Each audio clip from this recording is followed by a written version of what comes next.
My name is Lexa Bertushkin. This is my 2021 National Tournament expository speech.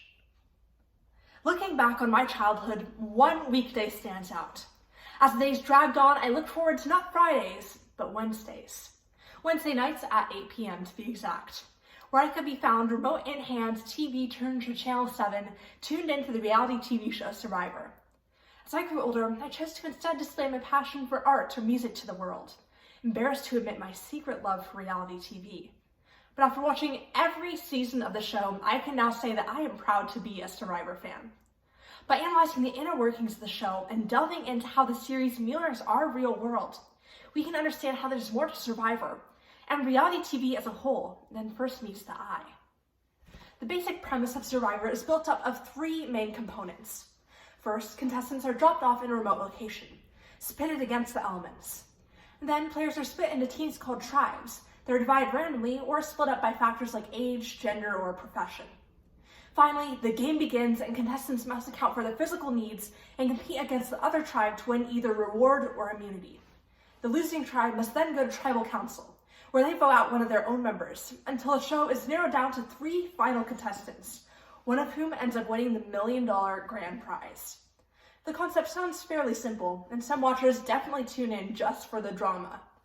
But Survivor has changed the landscape of reality TV, and there's a vast body of literature that looks into the nuances of the show.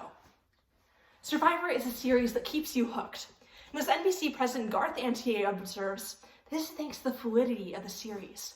The blend of social strategy, physical competition, and plain old survival skills makes you come back for more. And as Professor Harlow explains from the University of Arizona, this is actually a scientifically backed phenomenon. This anticipation that is created within the mind comes out because there are so many elements of chance within the game. If you look at all of Survivor's winners, it's easy to see that there's no clear pattern between them. So it makes the viewer engaged, interested to see who's going to win that season and why. Social skills are at the center of Survivor, which makes it unlike any other reality TV show. And as Dr. Marcus Carter explains, there's actually a potential for the show to be used to analyze human behavior at large. However, despite the popularity of the series, it's critical to analyze the numerous flaws that exist in the way Survivor is framed and run. Even the premise of the show subtly perpetuates American exceptionalism. The concept of the deserted island motif that we see in popular culture plays out once again in Survivor, when we see our competitors being called castaways, and the entire point is that they're away from the United States.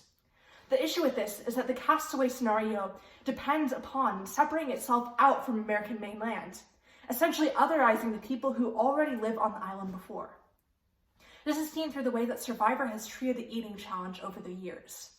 Regional foods like balut from the Philippines, century eggs from China, farfaru from the Marquesas Islands, and others were included on the show solely because of their perceived grossness to a Western audience, ignoring the cultural value these dishes hold.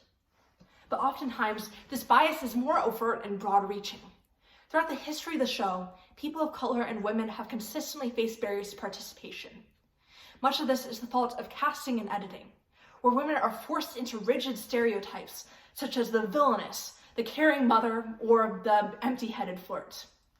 Contestant Sarah Lacina explained, "If a woman in this game lies, cheats, or steals, then she's fake or phony. If a guy does it, it's good gameplay." These issues have become integrated into the game, and it's impossible for women to be taken seriously on Survivor. It's fundamentally an inequitable game because of how this starts out. In 2006, Survivor attempted to address issues with racism on the show by splitting up tribes by ethnicity. It did bring about one of the most diverse candidate pools that Survivor had seen, and the first ever Asian winner of the show, Yul Kwan. But from an outside perspective, it was blatantly clear that this was all a publicity stunt. Players expressed their discomfort with having to represent their entire race on the season, and oftentimes it led to viewers falling into believing more stereotypes about these contestants.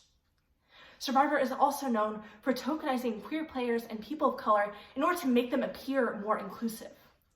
Trans contestant Zeke Smith was outed on the show by a fellow contestant in an attempt to paint him as deceptive. Although the contestant was immediately removed, and the rest of the tribe came to Zeke's defense, this incident still reflects a broader problem in Survivor. minority contestants are placed into a position where they have to be the educator of bigots on a show, a place where there's essentially no safe space because they're stuck on an island in this competition. Our Friday 29 article notes the instance of racism and sexism and their subsequent downplay are a fault of both the aggressors and CBS as a whole. With an undiverse production crew and lack of accountability, Survivor will continue to repeat these cycles unless we hold the studios accountable. The media we consume reflects us at large, so it's critical to take a step back and hold reality TV accountable, because that's something that's definitely worth playing for.